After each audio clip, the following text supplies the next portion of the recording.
Take a moment, not to think, not to analyze, just to notice. You're sitting somewhere right now. Your body is touching a chair, a bed, or the floor. You feel weight, gravity, sensation. But here's the question that almost no one asks seriously. Are you your body? At first, the question sounds absurd. Of course you're your body. What else could you be? You look in the mirror and see a face. You point to your chest and say, "This is me." Your name is attached to a physical form. Your legal identity is tied to fingerprints, DNA, height, and appearance. Yet, when you slow down and look carefully, something begins to feel off. Because your body changes constantly, and yet you feel strangely continuous. You were once a child. Smaller hands, softer skin, a different voice. You will one day be old, wrinkled, slower, fragile, and still, somewhere beneath all of that, there is a sense of I am. So, today, let us walk slowly into this question, not to find a clever answer, but to see clearly. Because how you answer, "Are you your body?" quietly shapes how you live, how you suffer, how you fear death, and how you experience meaning. Chapter 1. The body is an object. Let us begin with something simple. Look at your hand. You can observe it. You can describe it. You can move it deliberately.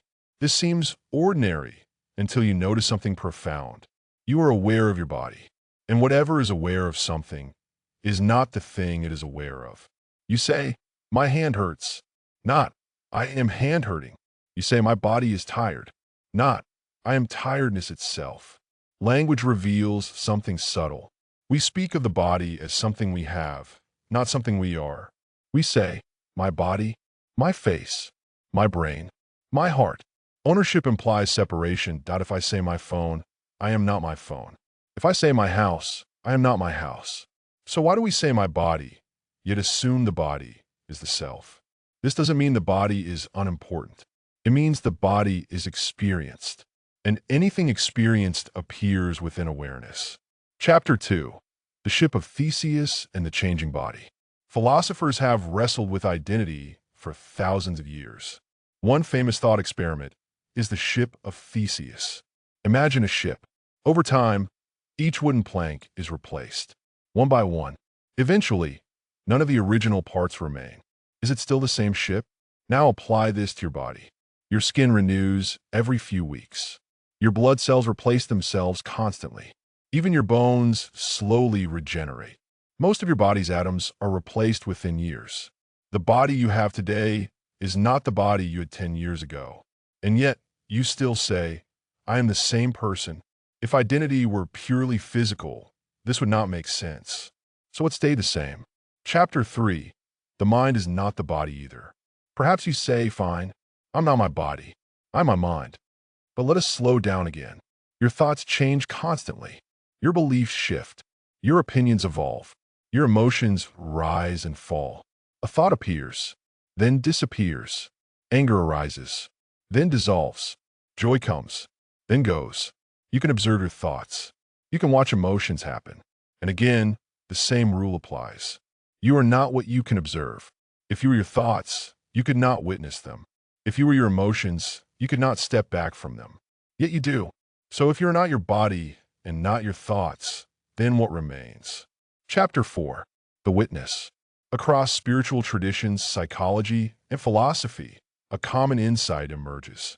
There is something that witnesses experience, a silent presence behind the eyes, a sense of I am before any story, role, or identity.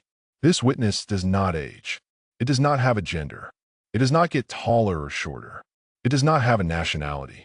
It simply is. When you were 5 years old, it was there. When you were 15, it was there. When you suffered, it was there. When you laughed, it was there. Everything else changed. The body changed. The mind changed. The world changed. But awareness remained. Chapter 5. Why we identify with the body. If this is true, why do we cling so tightly to the body as me? Because identification is useful. The body allows survival. The ego creates boundaries. Identity creates continuity in a social world. Without a body identity, you could not protect yourself, navigate danger, maintain relationships, function in society. So the identification is not wrong. It is practical. But problems arise when we forget it is an identification, not the truth. When the body becomes who we are, fear intensifies. Fear of aging, illness, rejection, death. Because if you believe you are the body, then the body's decline feels like your annihilation. Chapter 6. Pain, suffering in the body. Pain happens in the body. Suffering happens in identification. Two people can experience the same physical pain, yet suffer differently. Why? Because suffering comes from resistance. This should not be happening to me. My body has betrayed me. I am broken. When you believe you are the body, pain feels personal. But when you see the body as an experience within awareness, pain is still real, but it is no longer your entire identity. This distinction does not remove pain, but loosens suffering. Chapter 7. Death and the fear of non-existence. At the core of this question lies another. What dies when the body dies? The body clearly ends. Biology stops. But awareness? We don't know. And that uncertainty terrifies the ego. The ego, built on form, memory, and story, cannot imagine itself without the body. So it clings. It distracts. It denies. It seeks immortality through legacy, children, achievements. But notice something subtle. You have never experienced non-existence. You have experienced sleep, unconsciousness, blackout, stillness, but never absence. This does not prove anything metaphysical. It simply humbles the fear-based assumption that you are annihilated when form dissolves. Chapter 8. The body as an instrument. Instead of asking, am I my body? Try this. What if the body is an instrument? A vehicle, a sensor, a temporary interface through which experience happens. Just as eyes see, ears hear, hands touch, awareness experiences. The body is not rejected. It is respected. You care for it. You nourish it. You listen to it. But you no longer confuse it with your essence. Chapter 9. Living from this understanding. When you no longer believe you are your body, aging becomes natural, not tragic. Appearance loses its tyranny. Comparison softens. Death loses some of its grip. Presence deepens. You still live fully. You still love deeply. You still protect your body.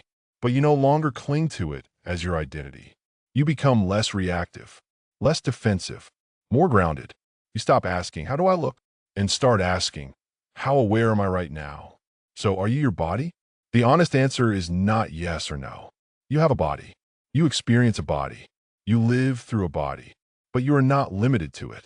You are the awareness in which the body appears. The silent witness behind sensation. The presence that remains when thoughts fade. And when you touch that presence, even briefly, something changes. Life becomes less about holding on and more about being here. Fully, quietly. Now, take one last breath. Feel your body, but also notice the one who feels. That noticing, that stillness that is closer to who you are than any form you can point to. And from that place, you are free.